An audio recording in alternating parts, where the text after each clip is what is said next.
हे students, 11th class में structure of atom में आज हम पॉली एक्सक्लूजन प्रिंसिपल पढ़ेंगे। ये जो प्रिंसिपल था पॉली ने डिस्क्राइब किया था 1925 के अंदर। इसमें बताया गया था कि कभी भी जो दो या दो से ज़्यादा इलेक्ट्रॉन होते हैं, नो टू इलेक्ट्रॉन्स जो होते हैं इन एन एटम, किसी एक एटम के अंदर जो होते हैं in an atom can have same value for all the 4 quantum number. Total 4 quantum number होते हैं। इन 4 क्वांटम नंबर के अंदर कोई भी दो इलेक्ट्रॉन जो एक एटम के अंदर होते हैं उनकी सेम वैल्यू नहीं हो सकती। डायरेक्ट इम्प्लीकेशन थी जो इस प्रिंसिपल की वो थी कि कभी भी ये पॉसिबल नहीं है कि हम अकोमोडेट कर सकें दो से ज़्यादा इलेक्ट्रॉन को एक ऑर्बिटल के अंदर, इन सेम ऑर्बिटल, उससे ज़्यादा हम अकोमोडेट नहीं कर सकते। That is not possible for us. Now distribution of electrons in different energy level and their quantum number is, अगर हम बात करते हैं जैसे इस डिस्कशन से हमने देखा, तो हम अगर किसी चीज़ की वैल्यू लेते हैं, किसी इलेक्ट्रॉन की पर्टिकुलर ऑर्बिटल में वैल्यू लेते हैं same value principal quantum number में। For example all the electron जितने भी 3s ऑर्बिटल में होंगे उनकी वैल्यू जो होगी n वैल्यू होगी उनकी 3, L0 M0। तो जो m है वो भी यूनिक सेट है क्वांटम नंबर का, तो उनकी डिफरेंट वैल्यू होनी चाहिए। स्पिन क्वांटम नंबर के लिए एक डिफरेंट वैल्यू एग्जिस्ट करनी चाहिए। अब हमें पता है कि हमें सिर्फ s के पास हमारे पास दो वैल्यू हो सकती हैं। इफ़ वैल्यू 1 है और उससे बनेगी 1/2 और -1/2, ये दो वैल्यू हमारे पास आ जाएंगी। इसीलिए किसी भी ऑर्बिटल में दो इलेक्ट्रॉन जो हैं उनको अकोमोडेट करते हैं हम। स्पिनिंग क्लॉकवाइज में आता है प्लस और जो एंटी क्लॉकवाइज में जाता है वो आता है माइनस। s सबशेल जो होता है उसमें मैक्सिमम 2 इलेक्ट्रॉन हो सकते हैं। p सबशेल जो होता है उसमें 6, d जो होता है उसमें 10 और f जो होता है उसमें 14। अब ये कैसे होता है? अगर हम k की बात करते हैं तो k जो होता है 1, वो किस में डिवाइड हो जाता है +1/2 एंड -1/2 में, तो सबशेल आता है 2, एनर्जी लेवल भी 2। l में आता है जब 2n लेके चलते हैं n = 2, तो l एक बार 0 अगर बनता है तो 0 में जाता है +1/2 -1/2। जब 1 बनता है तो 1 में एक बार 0, एक बार +1, एक बार -1। जो +1 होता है उसकी भी दो वैल्यूज आती हैं, +1/2 -1/2। 0 की भी सेम और ऐसे ही -1 के लिए भी सेम। जो ये ऊपर होता है वो 2s में चले जाते हैं, ये 2p में। 2s के लिए 2 आते हैं और इसके लिए 6, तो ये टोटल बन जाते हैं हमारे पास 8 कौन से हुए? 6 हुए p सबशेल के और 2 हुए जो हमारे पास s सबशेल था उसके। तो जो अब ये 8 है ये आगे जुड़ेंगे और m में कितने होंगे 10, तो ये 8 भी आगे जब जुड़ेंगे तो ये सारे हो जाएंगे 18। ये सारे 18 बन जाएंगे और ये 10 हो जाएगा। ये थे k l m। और जब n की बात करते हैं तो ये 18 भी जाके और जुड़ जाते हैं और जो n होता है उसमें ऑलरेडी 14 होते हैं। तो टोटल हमारे पास वहाँ पे भी 32 आते हैं। अब इसके कुछ न्यूमेरिकल्स भी हैं जिसमें हमें एनर्जी दी हुई है इलेक्ट्रॉन की इन हाइड्रोजन एटम, ये दी हुई है और हमें उसको कैलकुलेट करना है। Amount of energy required to promote electron from first energy level to third energy level तक हमें उसको प्रमोट करना है और उसकी हमें वैल्यू बतानी है, ये हमें फाइंड आउट करनी है। आगे हमें इसमें कुछ एक ऐसा एग्जाम्पल भी दिया है कि सबशेल कौन से पॉसिबल होंगे अगर n की वैल्यू है 3 एनर्जी लेवल पे। तो कौन कौन से सबशेल पॉसिबल होंगे? यहाँ पे n = 3 है। दैट मीन्स इफ n = 3 तो l की वैल्यू क्या हो सकती है? 0, 1, 2। 0 पे s सबशेल पे जाएगा, 1 पे p और 2 पे d subshell. Number of orbitals क्या होंगे? कितने नंबर ऑफ ऑर्बिटल्स होंगे इसमें? n = 3 के लिए कितने होंगे? 1s, 3p और 5d। ये टोटल हमारे पास नंबर ऑफ ऑर्बिटल्स होंगे। ऐसे ही हम इसके और न्यूमेरिकल्स भी देख सकते हैं। नेक्स्ट जो है हमारा that is energy level diagrams. Energy level diagrams में क्या आता है? जो डायग्राम रिप्रेजेंट करता है रिलेटिव एनर्जी वेरियस ऑर्बिटल्स की एक एटम के अंदर, उसको एनर्जी लेवल डायग्राम कहते हैं। एनर्जी लेवल डायग्राम अगर हम हाइड्रोजन एटम का ड्रॉ करते हैं तो इसमें क्या होता है? हाइड्रोजन के लिए सिर्फ एक ही इलेक्ट्रॉन होता है जो प्रेजेंट होता है 1s ऑर्बिटल में ग्राउंड स्टेट में। एनर्जी जो होती है वेरियस ऑर्बिटल की हम उनको कैलकुलेट कर सकते हैं और जो रिलेटिव एनर्जी है वो इस फिगर में हम शो कर सकते हैं। हम नोट कर सकते हैं कि जितने भी ऑर्बिटल्स होते हैं पार्टिकुलर एनर्जी लेवल में उनकी सेम एनर्जी होती है हाइड्रोजन और हाइड्रोजन लाइक एटम्स में। फॉर एग्जांपल अगर हम बात करें 2s 2p ऑर्बिटल्स, इनकी सेम एनर्जी होती हैं। ये ऑर्बिटल्स जो होते हैं इक्वल एनर्जी, और इसीलिए इनको इक्वल एनर्जी जब इनके पास होती है तो इनको डीजेनरेट भी हम बोलते हैं। वो एटम जिनके पास एक सिंगल इलेक्ट्रॉन हो उनका प्रिंसिपल क्वांटम नंबर n ज़्यादा इम्पोर्टेंट होगा। किस लिए? ताकि हम उसकी जो एनर्जी है उसको डिटरमाइन कर सकें। जो वैल्यू है L की वो डिटरमाइन करती है शेप को। तो अगर हम हाइड्रोजन की बात करें तो यहाँ पे 1s 2s 2p में जाता है, 3s 3d 3d में दोबारा से 5 के लिए भी जाता है, ऐसे ही 4d और 4f में।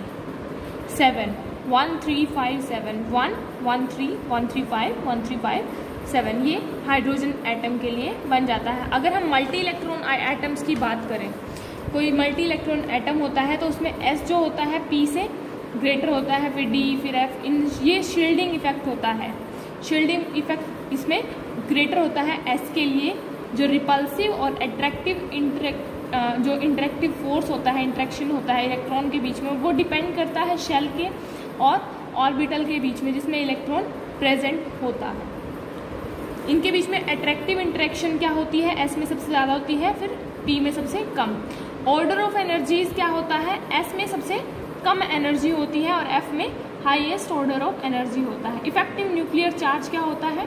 1s में सबसे ज़्यादा इफेक्टिव न्यूक्लियर चार्ज होता है, और जितने जितने हम आगे जाते हैं, जैसे 3s है वो एक्सपीरियंस करेगा lower energy nuclear charge than 4s, ऐसे ऐसे कम होता जाएगा उसका आगे आगे।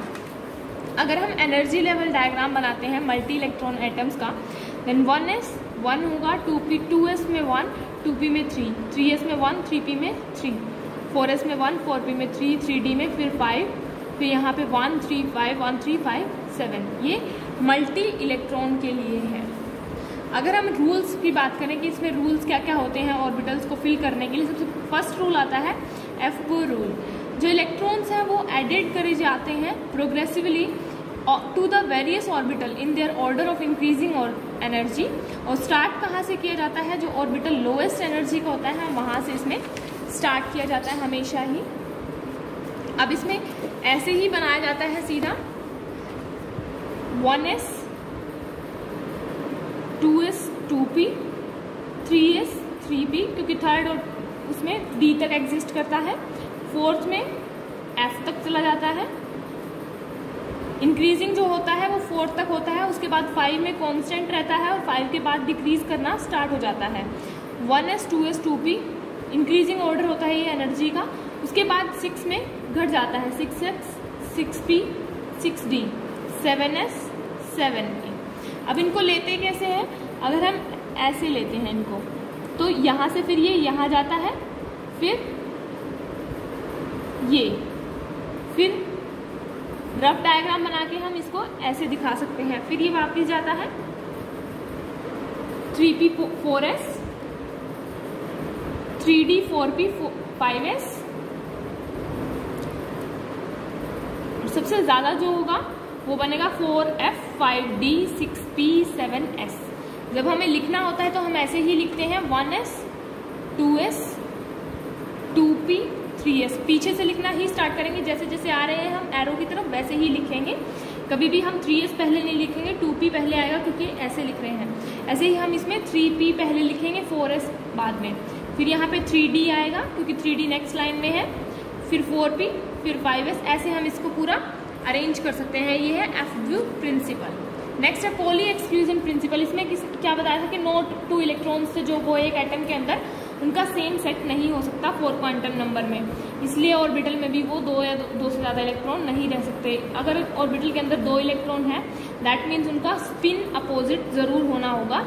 जो हमने पढ़ा था कि उसका स्पिन एक का क्लॉकवाइज होता है, एक का एंटी क्लॉकवाइज होता है, स्पिन उनका अलग अलग होना ही पड़ेगा। हंट्स रूल क्या होता है? मैक्सिमम मल्टीप्लिसिटी का। जो पेयरिंग हम करते हैं इलेक्ट्रॉन्स की ऑर्बिटल में पर्टिकुलर सब शेल में डज नॉट टेक प्लेस, तब तक नहीं होती जब तक जितने की ऑर्बिटल्स होते हैं सब शेल में वो सिंगली ऑक्यूपाइड हों। वो सारे के सारे सिंगली ऑक्यूपाइड होना बहुत ही ज़रूरी होता है, तभी जाके उसके अंदर हम उसको पेयरिंग कर सकते हैं। मोर एवर हम कह सकते हैं कि जो सिंगली ऑक्यूपाइड ऑर्बिटल होते हैं उनका इलेक्ट्रॉन जो होता है पैरेलल स्पिन में होना भी बहुत ज़रूरी होता है। कॉन्फ़िगरेशन ऑफ एटम्स कैसे लिखते हैं हम? जो 1 होता है ये एनर्जी लेवल होता है, जो प्रिंसिपल एनर्जी लेवल हम लेते हैं 1s 2s 3s 3p 4p, वो 1 2 जो भी लगता है आगे वो होता है प्रिंसिपल एनर्जी लेवल। जो 2 3 4 जो भी लेते हैं हम वो होते हैं जो इलेक्ट्रॉन्स हमारे पास है, number of electrons. s p d f ये सब शेल होते हैं, तो इनको हम सब शेल बोलते हैं। इलेक्ट्रॉनिक कॉन्फ़िगरेशन ऑफ एटम की बात करते हैं अगर हम हाइड्रोजन के एटॉमिक नंबर 1 होता है। दैट मीन्स हाइड्रोजन के पास सिर्फ एक इलेक्ट्रॉन है, और वो एक इलेक्ट्रॉन सबसे पहले कौन से ऑर्बिटल में जाएगा, जो हमने यहाँ पे लिखा था, तो वो सिर्फ 1s ऑर्बिटल में ही जाएगा। अब 1s है और 1 ही इलेक्ट्रॉन है, दैट मीन्स वो एक ही होगा, और हम इसको ऐसे लिख देंगे। हीलियम की जब हम बात करते हैं तो उसका एटॉमिक नंबर होता है 2, और वो दोनों के दोनों पहले s में ही जाएंगे, सेकेंड इलेक्ट्रॉन भी 1s ऑर्बिटल में ही जाएगा, क्योंकि इसके अंदर s के अंदर हमेशा 2 इलेक्ट्रॉन जा सकते हैं। दैट मीन्स उनकी स्पिन हमेशा ऐसे होगी, उल्टी, मतलब पैरेलल स्पिन होना ज़रूरी है, बट अपोजिट स्पिन्स भी बहुत ज़रूरी है। उनकी अपोजिट स्पिन्स के बिना हम उनको नहीं लिख सकते, हम दोनों इलेक्ट्रॉन को ऐसे ड्रॉ नहीं कर सकते। हमने पढ़ा है कि एक की अगर एंटी क्लॉकवाइज होगी तो दूसरे की क्लॉकवाइज होगी। उनकी स्पिन मस्ट भी क्या होनी चाहिए, अपोजिट साइंस या अपोजिट स्पिन्स होनी चाहिए। नेक्स्ट है लिथियम। लिथियम का इलेक्ट्रॉन जो एटॉमिक नंबर होता है वो होता है 3। तो मीन्स जो 2 इलेक्ट्रॉन है पहले 2 वो जाएंगे 1s में, और जो 2s में जाएगा वो हो जाएगा बचा हुआ। दैट मीन्स हम ऐसे लिख सकते हैं 1s 2s, ये जाएगा फर्स्ट, और 1s में जाएंगे दोनों। ऐसे ही हम सबके लिए लिख सकते हैं बेरिलियम एटॉमिक नंबर 4, 1s और 2s में दोनों 1 1 2 चले जाएंगे। 5 के लिए अगर हम बात करें तो 1s 2s 2p, 1s 2s 2p, तो 1s में 2 जाएंगे, 2s में 2, 2p में 1। कार्बन में 6 होते हैं, तो 1s में 2, 2s में 2, 2p में 1, और 2p भी आगे 2px 2py ऐसे जाता है, तो हम उसको 2 अलग अलग उसमें भी लिख सकते हैं, क्योंकि 2 के भी सबशेल होते हैं, जो इलेक्ट्रॉन होते हैं वो डिफरेंट ऑर्बिटल्स में होते हैं। नाइट्रोजन में एटॉमिक नंबर 7 होता है। अगर हम ह्यूजेंस रूल n एटम पे लगाएं तो यहाँ पे 3 जो होते हैं अनपेयर रह जाते हैं। अनपेयर कैसे रह जाते हैं, 2p जो होता है 2p में तीनों अलग अलग जाते हैं ऐसे, तो ये तीनों अनपेयर रह जाते हैं। ऑक्सीजन फ्लोरीन नियोन जब आता है तो उसमें आता है 1s2 2s2 2p2 2py1 2pz1, ये सब में अलग अलग ही जाएगा। ये सारे इलेक्ट्रॉनिक कॉन्फ़िगरेशन है, orbital electronic configuration hydrogen helium से लेके कैल्शियम 1 से 20 तक दी हुई है। इनमें क्या होता है, 4s तो सिर्फ पोटेशियम और कैल्शियम में ही आता है, उससे पहले 2s और 3s में ही कवर हो जाता है। 2s 2p और 3s 3p में सारा कवर हो जाता है। तो ये इलेक्ट्रॉनिक कॉन्फ़िगरेशन थी फर्स्ट 20 एलिमेंट्स की। उसके बाद जो फर्स्ट 20 एलिमेंट्स के बाद जो आते हैं वो 4s में स्टार्ट हो जाते हैं। Scandium, titanium, vanadium, chromium, manganese, iron, cobalt, निकल, कॉपर, जिंक, ये सब क्या होते हैं, इनमें 4s का भी जुड़ जाता है। 4s2 4s1 4s2 4s1। जो नेक्स्ट 10 एलिमेंट्स होते हैं 20 से 1 से 30 के लिए, ये सब होते हैं। इनमें इलेक्ट्रॉनिक जो कॉन्फ़िगरेशन होती है, इलेक्ट्रॉन्स में 3D ऑर्बिटल्स भी जुड़ जाते हैं। इन एलिमेंट्स को हम ट्रांजिशन एलिमेंट्स के नाम से जानते हैं, इनको हम ट्रांजिशन एलिमेंट कहते हैं, और इनको हमेशा ऐसे ही लिखते हैं, electronic configuration of transition element. अगर हम स्कैंडियम से स्टार्ट करते हैं तो ये जिंक तक चला जाता है, और इसकी इलेक्ट्रॉनिक कॉन्फ़िगरेशन ये पूरी की पूरी इसी टेबल में रिप्रेजेंट की गई है। नेक्स्ट है, अगर हम बात करें क्रोमियम की, क्रोमियम की 2 कॉन्फ़िगरेशन इसमें हम लिख सकते हैं। एक तो होती है क्रोमियम की एक्सपेक्टेड कॉन्फ़िगरेशन, एक होती है एक्चुअल कॉन्फ़िगरेशन। एक्सपेक्टेड और मतलब इसमें फ़र्क क्या है एक्चुअल में, अगर हम सबसे पहले क्रोमियम की लिख दें डायरेक्ट ही, तो उसमें कॉन्फ़िगरेशन में आइदर या तो फुल्ली फील्ड होना चाहिए या एग्जैक्टली हाफ फील्ड होना चाहिए, तभी ज़्यादा स्टेबल होगा। या तो हाफ फील्ड हो या फिर फुल्ली फील्ड हो। तो अगर इनमें क्रोमियम और कॉपर में देखें ना, तो ये जब हम कॉन्फ़िगरेशन करते हैं ना, तो ये हाफ फील्ड होता है, ना ही प्रॉपर फील्ड होता है। तो उसको पूरा मतलब इस तरीके से, ताकि वो स्टेबल हो जाए, तो वो अपना एक क्या करता है, S2 वाले से एक गेन कर लेता है 3D5। इससे क्या होता है, ये हाफ फील्ड हो जाता है। दैट मीन्स क्या होगा, ये ज़्यादा मोर स्टेबल होगा और स्टेबिलिटी इसकी सही रहेगी, क्योंकि D के अंदर जो है 10 आ सकते हैं एक बार में इलेक्ट्रॉन्स 10।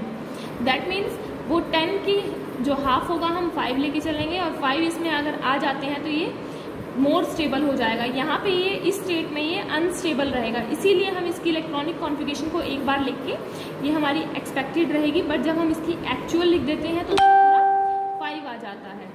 ऐसे ही कॉपर में होता है 3D9 हम लिख देते हैं 4s2, 3D9 के साथ 4s2, पर क्या होता है एस से फिर वो एक ले लेता है 3D10 4s1, जिससे क्या होती है ये एक्स्ट्रा स्टेबल हो जाता है। सिमेट्रिकल अरेंजमेंट कैसे करते हैं, अब हम इनकी जो इलेक्ट्रॉनिक कॉन्फ़िगरेशन होती है सेम सब शेल में, या तो वो कम्प्लीटली फिल हो या फिर हाफ फिल हो, यही हमने पढ़ा, तभी सिमेट्रिकल डिस्ट्रीब्यूशन इलेक्ट्रॉन्स की हो पाएगी। उनको स्टेबिलिटी लेने के लिए सिस्टम से कुछ गेन या लॉस करना भी पड़ेगा। एक्सपेक्टेड कॉन्फ़िगरेशन है जो क्रोमियम की वो होती है 3D4 और 4s2, पर बाद में जो होती है वो हो जाती है 3D5 और 4s1। तो 3D5 और 4s1 बन के वो क्या कर देता है, सबको हाफ हाफ फिल कर देता है। इनमें क्या होता है एक बॉक्स में 2 आ सकते हैं, तो इसने क्या किया यहाँ पे तो एक बिल्कुल ही खाली था, तो इसने यहाँ से गेन किया, यहाँ पे पूरे 5 हाफ फिल्ड हो गए, 4s में भी हाफ ही फिल्ड रह गया। दिस मीन्स क्या होगा कि ये मोर सिमेट्रिकल बन गया। इसमें भी ये लेस सिमेट्रिकल था क्योंकि इसके पास एक हाफ फिल्ड था और सब फुली फिल्ड थे। यहाँ पे फुली फिल्ड था तो इसने क्या किया, यहाँ से ले लिया ये इलेक्ट्रॉन और ये फुली फिल्ड हो गया, 4s में 1 रह गया। ऐसे ही एक्सचेंज हो जाता है। जो सेकेंड पार्ट है stability due to exchange energy. Stable कैसे बनते हैं, एनर्जी को एक्सचेंज करके। जो हाफ फील्ड और फुली फील्ड डिजेनरेट ऑर्बिटल होते हैं उनके मोर नंबर ऑफ एक्सचेंजेस होते हैं और लार्ज एक्सचेंज ऑफ एनर्जी होती है स्टेबलाइजेशन की। जो एक्सचेंज का मतलब जो होता है उसका मतलब क्या होता है कि शिफ्ट करना इलेक्ट्रॉन को एक ऑर्बिटल से दूसरे सब शेल में शिफ्ट करना।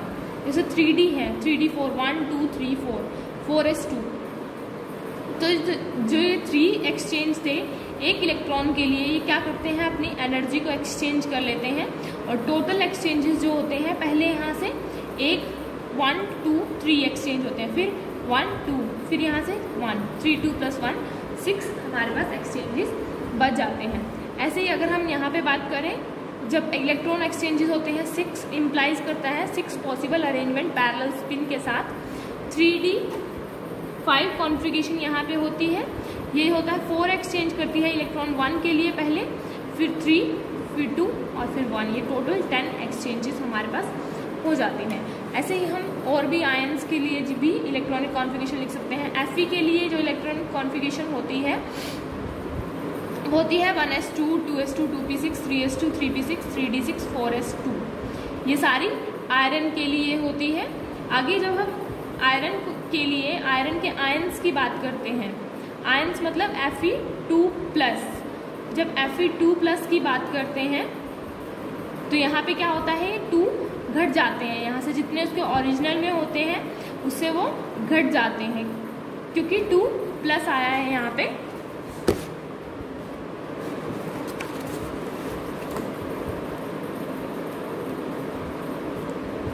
s2 2s2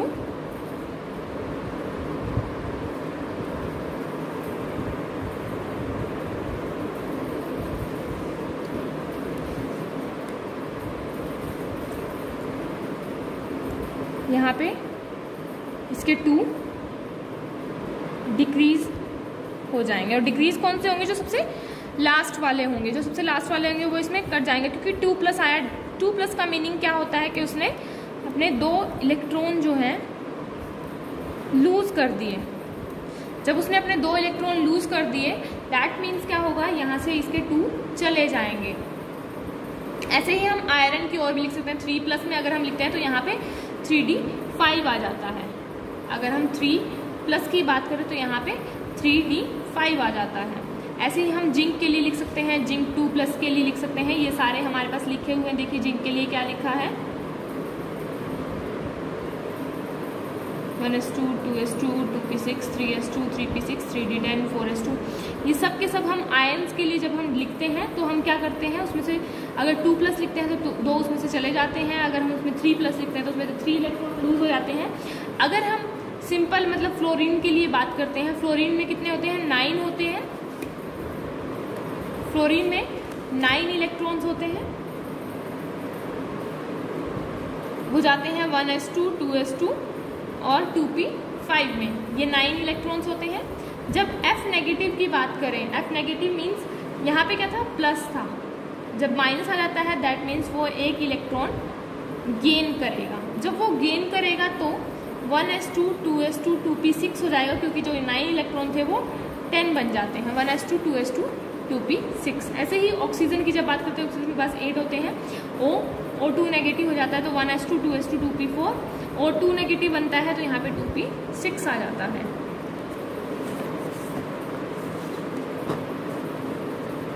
हमें यहाँ पे 2k 8l 5m इलेक्ट्रॉन दिया है, एक एटम दिया है जिसके इतने इलेक्ट्रॉन्स हैं, उसकी इलेक्ट्रॉनिक कॉन्फ़िगरेशन लिखनी है।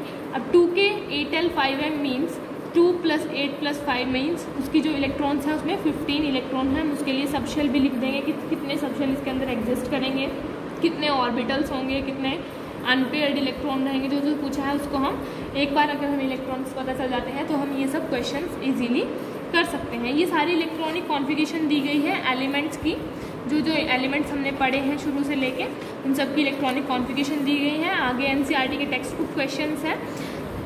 अगर आपको कोई भी डाउट या क्वेरी है इस चैप्टर में, स्ट्रक्चर ऑफ एटम में, तो आप कमेंट सेक्शन में अपने कमेंट डाल सकते हैं। You can ask me. Thank you for watching this video.